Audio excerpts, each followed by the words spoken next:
Hello, I'm super excited that everybody could be here today. Today we're going to hear from Cameron, who works at a Seattle and San Francisco-based venture capital firm. I wanted to let everybody know that we will be doing a Q&A section at the end, so feel free to ask your questions in the Q&A box. We're also streaming on Twitch, so if you're watching there, I'll also monitor the chat there so that we can also get any questions from those viewers. Also, there will be a recording of this on a YouTube channel in case you want to rewatch it. Thank you. Hey, really appreciate that intro, Cora, and excited to be here today talking to all you smart folks. And I guess I'll just start off by sharing a little bit about it. The place I work, which is called Ignition Partners. Ignition is a venture capital fund that's been around for 2 decades, based in Seattle and San Francisco. We've been lucky to have backed some of the most transformational companies over the past 2 decades, including companies like DocuSign, Splunk, Cloudera, Heroku, iCertis. And so it's a lot of fun to do this job. And for folks that don't know too much about venture capital, we invest typically around $3 to $10 million into seed and Series A stage technology companies. Often these companies have, maybe even just a few employees, around 5, all the way up to 25. Maybe they have a product built and it's in the hands of a customer. Sometimes they're paying, sometimes they're not paying, but that's typically the stage at which we'll come in, invest $3 to $8 million and own about 20% of the company in a minority position. And then we'll join the board of the company and then work with them for many years. On average, it's 8 years before an exit, which is longer than the average U.S. marriage. So you're really, it's really a long-term partnership and commitment to these companies that you're not only going to invest your capital, but you're going to spend the time to support them and help them build a meaningful company. So that's a little bit about about Ignition and my role there. I'm a principal on the team, and I'm focused on identifying interesting opportunities that we can get excited about. 1, 2, once you identify interesting opportunities, we conduct the diligence and do the work to decide, hey, is this an interesting opportunity that we want to actually commit capital to and invest in and embark on that 8-year long journey on average that we talked about. Then lastly, post-investment, it's shepherding. You spend time, you join the company's board often, and you help them grow a business and work with them for that 8 years. So really, the way I think about this job in venture capital, it boils down to 3 things. 1, finding these companies, which are hard to find. There's no database. 2, picking the right companies and winning those deals. Oftentimes they're competitive.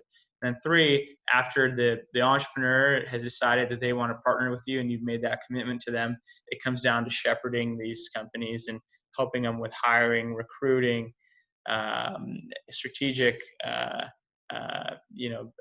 big high-level decisions, and also getting them introduced to potential customers and partners is a big part of our job. In my personal background, I grew up in the Seattle area. I went to Redmond High School, which is the same high school that Tyler Menezes went to. And Tyler was by far the smartest person at our high school. So it's no surprise that he's doing incredible things today, such as helping lead this program and you folks. So incredibly proud to know that guy. And then after high school, I went to the University of Washington, went down to San Francisco and did software investment banking, and then made my way back up to Seattle to join what I thought was the best team here, working on interesting software opportunities and investing in these companies. And so that's a little bit about my background and Ignition. And we're here to talk today about how venture financing has changed, if at all, during COVID times. And so, these are, I'm sure the word unprecedented has been used quite a bit, but I'll use it again. These are unprecedented times.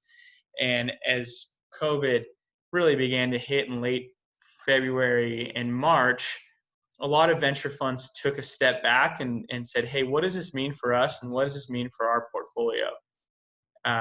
And it was a lot, many firms were kind of in shock. Many companies were in shock. And it took a while for people to kind of wrap their heads around what was going on. And once they did, a lot of the venture firms really turn their attention 100% to supporting existing portfolio companies that they've already invested in, rather than focusing on finding new deals. And that's what Ignition did. We spent a lot of time with each portfolio. We went through every portfolio company almost daily, but definitely weekly, to really put them into three buckets. One being the company is doing well, they have enough cash, and there's no immediate, we don't need to step in immediately and provide any help or any cash. 1, 2, the company's doing well, but they might have an immediate cash need over the next 6 months. And so that question becomes, okay, when's the right time to think about financing? Is this going to come from internal financing, meaning investors that are already shareholders in the company, or are they going to go try and run a process in the middle of COVID? And then lastly, the last bucket is companies that weren't doing well, and we need to help step in and triage with cash or financing, or companies that the entrepreneurs and we thought, hey, this is going to be really tough to make it through those times. And that's where a lot of tough decisions were made. Luckily, we got lucky at Ignition that many of our companies had done financing rounds prior to COVID. A few of them were going through financing rounds in COVID, and we'll talk a little bit about how that happened and what that meant to get them done.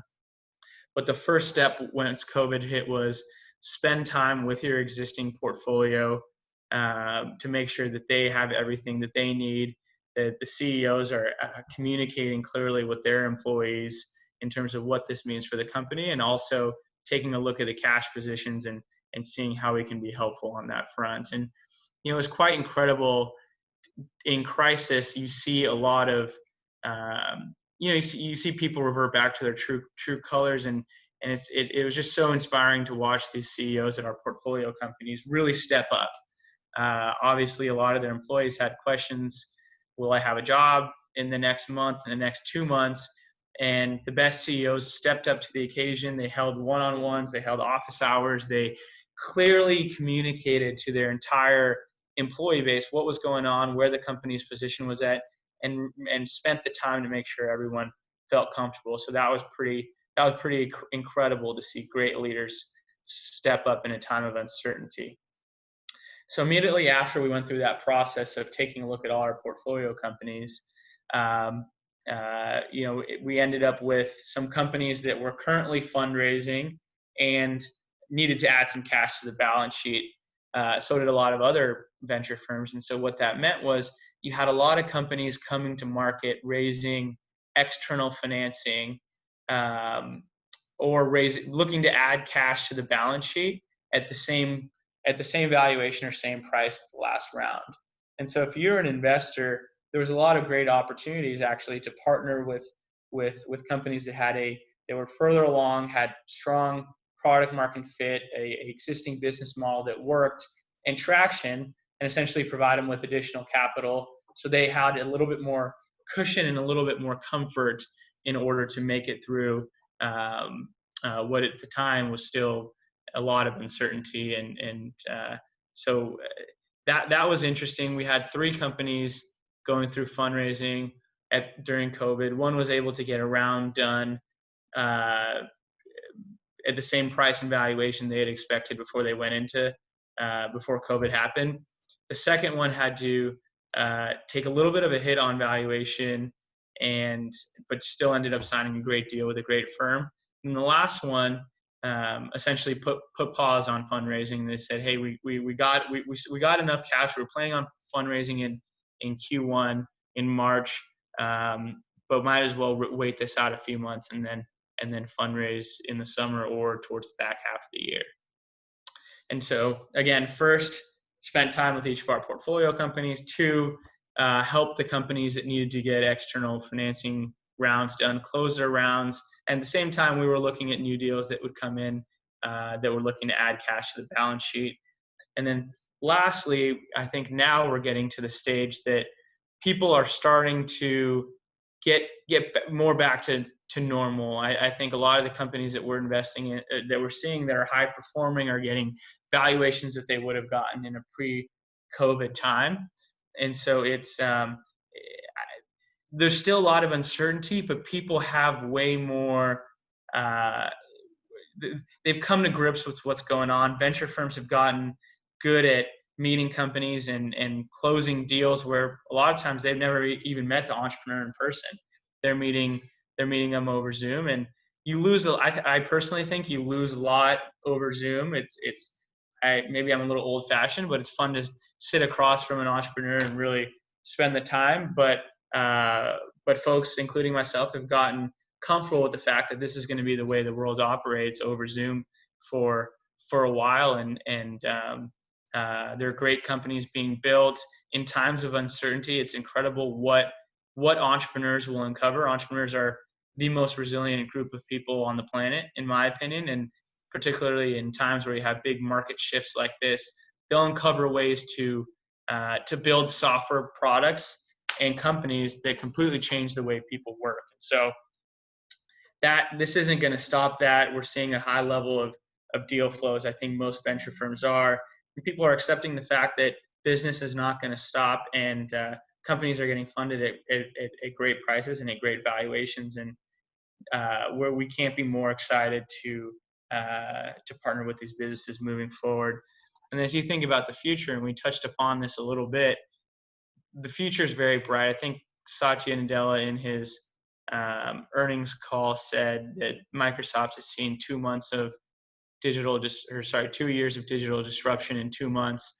And who knows if that's just marketing talk, but we think that's quite true. I mean, as you think about these companies and having to go to a remote workforce, having to have process systems in place to make sure employees are effectively communicating with each other. This is going to uncover a whole new problem set that entrepreneurs are going to go full steam at and build companies around. So we think the future is very, very bright. Who knows how the next 6 months look in terms of the public market? But if this market blimp has taught us about anything, it's that technology and software is highly resilient and will continue to be around. So the fact that you folks are focusing on software as a potential career path, you're starting to see, especially now, just how important it is to how we live our lives, whether it's the future of how our kids go to school, at least in the next 6 months, or how we work and operate. So I'll pause there because I've been talking for a while, and I see we have some questions bubbling up, so I can answer those. And please jump in and ask questions. It's always fun when it's a collaborative discussion rather than me just talking by myself for a long time. And so I'll jump in. Cora, let me know if there's any other questions or topics you want me to touch on. If not, I'll jump into these Q&A. Awesome. I guess we can just get started with the Q&A. Cool. So the first one is, when you are looking at a company, how do you decide on the valuation of the company? I've heard of companies being valued at billions of dollars, but they don't make billions of dollars. So who decides what they are worth? That's a really good question. And it's a really good question, and it's more art than science, to be honest. And it's a product a little bit of how much capital they're raising. So typically at Series A, where we're investing, let's say $6 million, a lot of times we'll invest $6 million and we want to own 20% of the company. So that implies a valuation, if that makes sense. And so it depends where the company is at from a product building, from a team building, and from a traction perspective. Then you decide, okay, for this company to be successful over the next 2 years, how much capital will they need to hit their key milestones? And that often implies a valuation. And so it's highly variable. It's more art than science. It depends. At the growth stage, where I think you're talking about these billions of companies, it becomes even more driven by market demand than any sort of financial metrics. And so I know that's not a great answer, but when we're doing deals, we see valuations anywhere from 10 to 15 to 20 at the seed stage, and at the Series A stage, all the way from 20 to 50 and even sometimes higher. But we're focused, and I think most VCs are, on, for the amount of money I'm putting in, how much of the company will I own post-investment? that's really the key way that we think about it.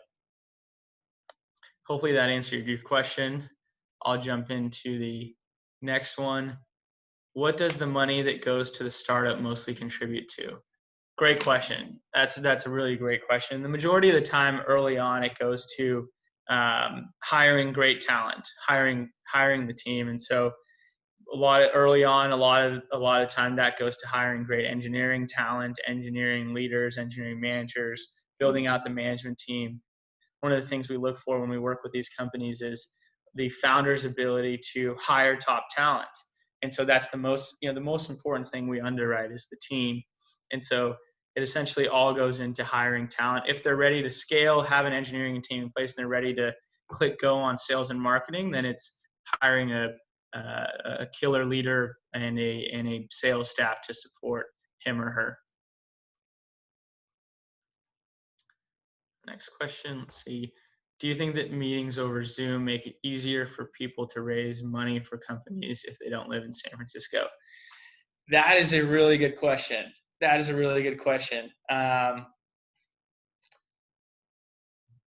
Maybe, probably. It definitely saves a lot of time. Think about if you're a company based in Salt Lake City or Austin or somewhere else, Montana, Idaho, wherever you are, having to get on a plane and then do the dog and pony show where you're going to San Francisco, you're doing meetings in San Francisco, and then you got to drive an hour and a half south to do meetings in Menlo Park.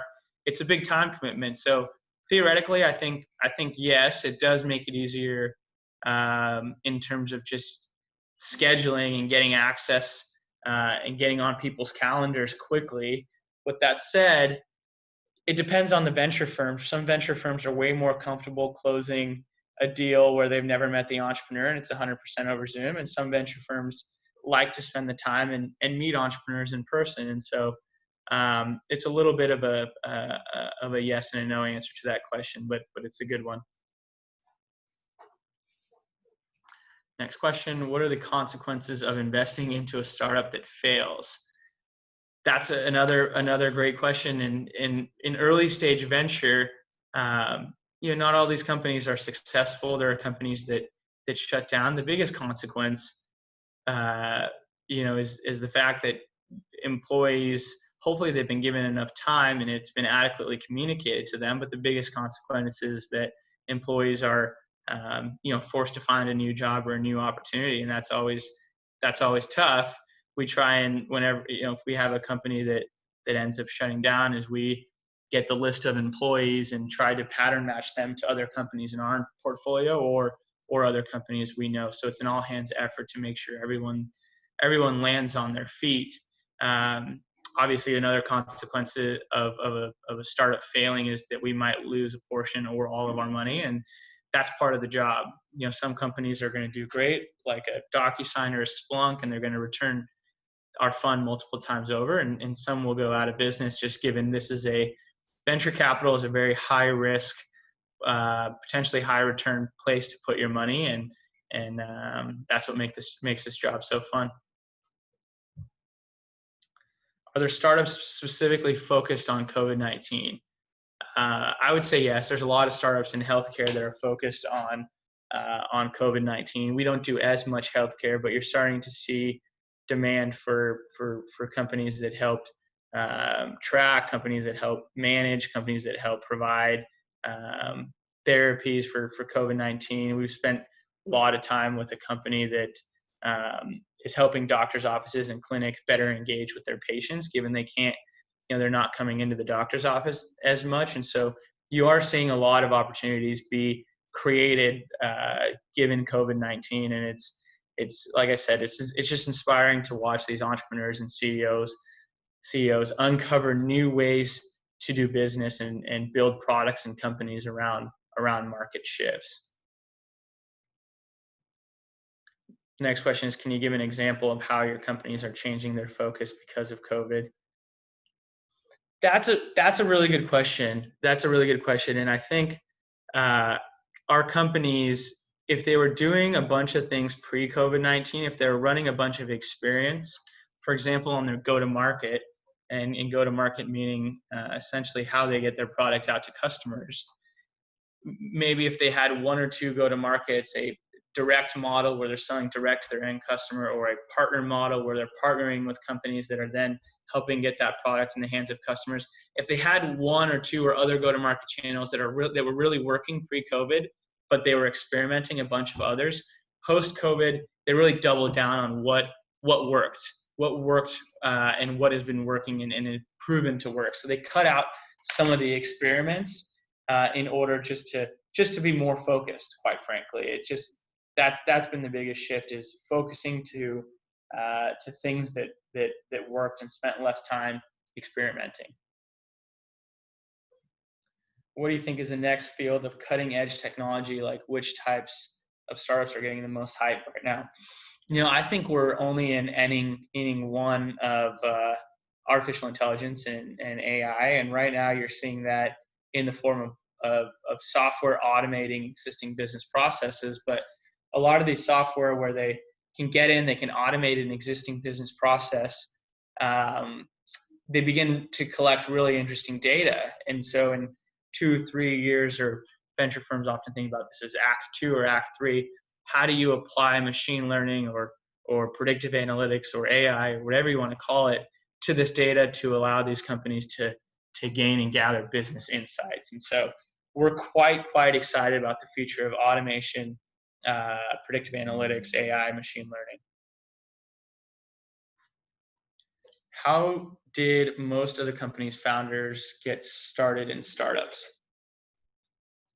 Founders come from all different backgrounds. It's inspiring to see a lot of founders worked at a company where they saw a problem and they wanted to spin out and start a company to help solve that problem that they saw at their previous organization. And so or some startup founders are right out of college and they have a vision for a world that operates differently than how it currently operates, and they go do their market research and build a product to start that. And so probably the most common would be spinning out of previously venture-backed companies, but really it's all over. When raising money, do investors just care about the prospect of the company, or also do they care about the founders, their attitude and story behind the idea? I'd say those two things are tied very closely. I mean, the number one thing we look for is the quality of the team and the tenacity and often the ex-founder of the founder. Are they willing to run through a brick wall in order to make this company successful? Will they quit when times get hard, or will they step up? It all comes down to the founders, the founding team, their attitude, what their passion is, what's their unfair advantage, and that ties into the long-term prospects of the company. So, when times get tough, great leaders step up. I mentioned before, we saw this happen during COVID, and this is a people business, and it all comes down to the founders. Next question: who should start a startup? Are there traits or skills you think make people successful? What should I do if I eventually want to start a startup? Yeah, it's a great question. Who should start a startup?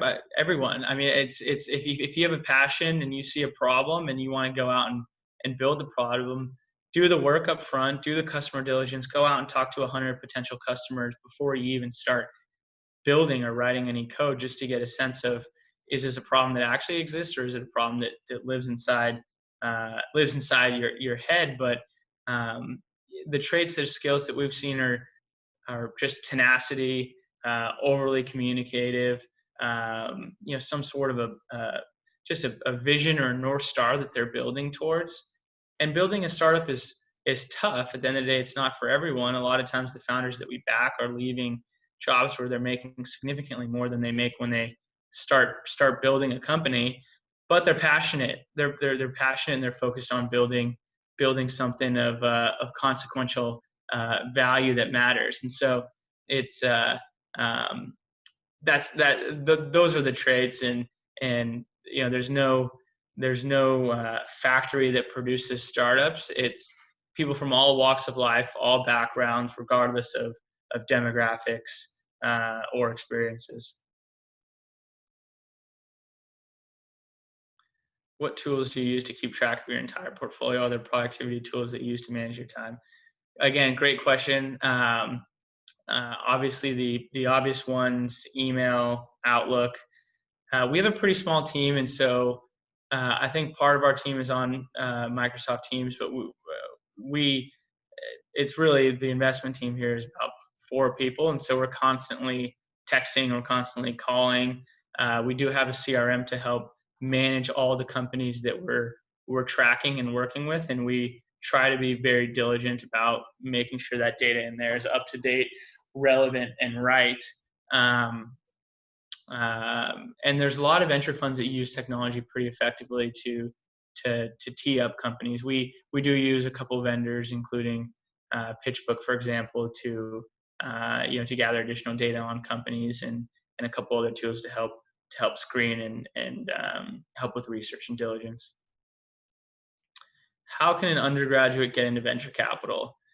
I believe anyone can do this. Sounds cliche, but anyone can accomplish whatever they set their mind to. So if you're an undergrad, you want to get into VC, start reading about venture, start reading about some of the recent fundings that are coming out. Sign up for these venture newsletters and podcasts, and start reaching out to people that are doing the role you want to do. Start reaching out to associates, principals, MDs at venture funds. And it just comes down to hustle, be aggressive, reach out. If they don't reply, follow up a week later. They're not replying because they don't like you. They're replying because they might have just slipped their memory. They might be busy. And so be aggressive, follow up, and leverage all your existing resources to get access to folks in venture so you can learn from them.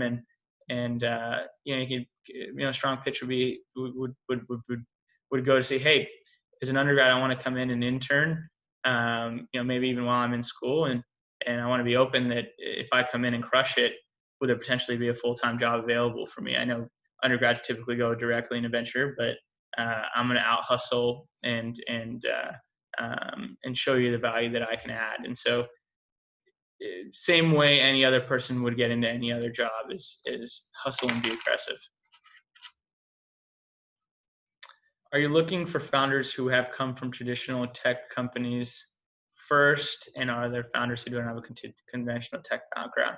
Yeah, another great question. A lot of the companies that we work with and are vertically focused companies, and so think about founders that come from a background in agriculture, farming, or they come from a background in supply chain logistics, or they come from a background in insurance, or they come from a background in financial services or healthcare, that saw a problem, and so we consider them domain experts. They know a lot about that specific domain category and problem set, and hopefully they're able to partner up with a technical person that can help build product around their vision. And so no, we're not exclusively looking at founders that come from traditional tech companies.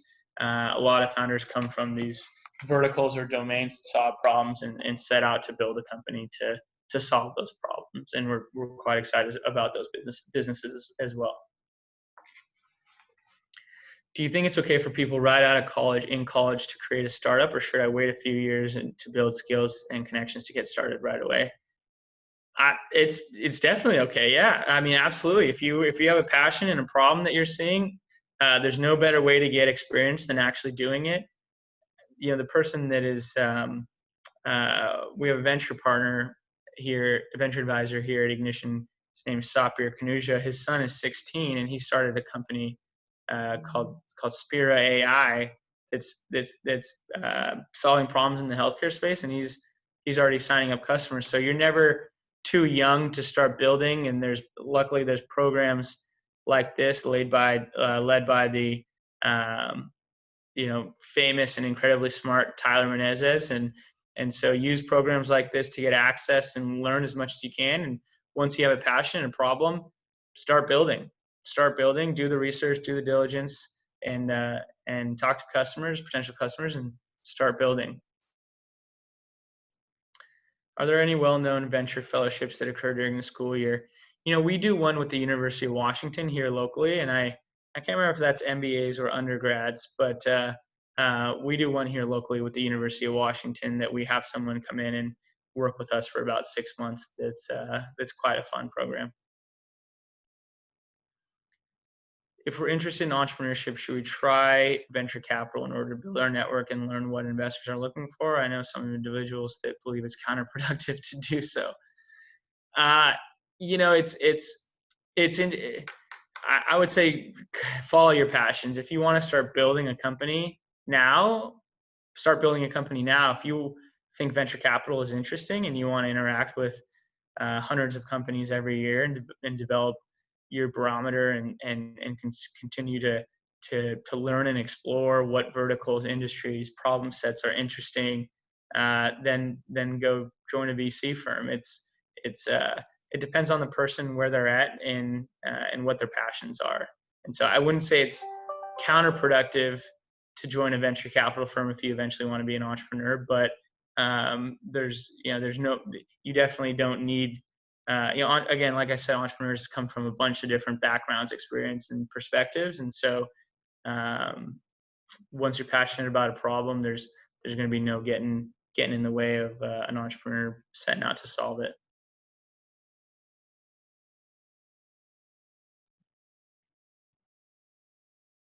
Awesome. Looks like we are done with the Q&A. Cora, let me know if there's any other questions you want me to walk through. Looks like we just got another one right now. Cool. Do you have any regrets in your college career with regards to venture capital? No, I don't. I mean, I'm so incredibly lucky to be doing this job. I mean, my day looks like, just meeting entrepreneurs, whether they're in our current investments or whether they're new companies that we're considering investments. It's the funnest job in the world because you deal with people that are so passionate about what they're building, and you're in a position to potentially help, whether it's with capital or time or with introductions. But you can't. I'm a big believer. You can't bring your ego into this business, and you got to focus on. You got to remember the entrepreneurs are the true MVP.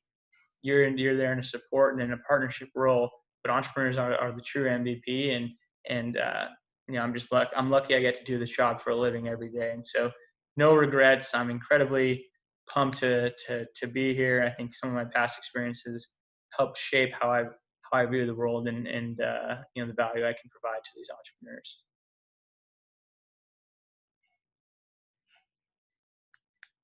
Awesome. Well, we can give it a few more seconds to see if any more Q&A questions come in. But if not, I really want to thank you for doing this amazing talk and responding to like 17 questions. That was so impressive. Thank you so much. And thank you to all the attendees who asked all those questions. Yeah, no, thank you, Cora. Appreciate the thoughtful questions, and it's always fun to do these sessions. And so appreciate the time, everyone, and hopefully you're enjoying summer and practicing safe social distancing practices, but at the same time enjoy summer, and looking forward to the next one. Thanks, everyone. Thank you. I guess that's the end of our talk. Thank you, everybody. Have an awesome day. Bye.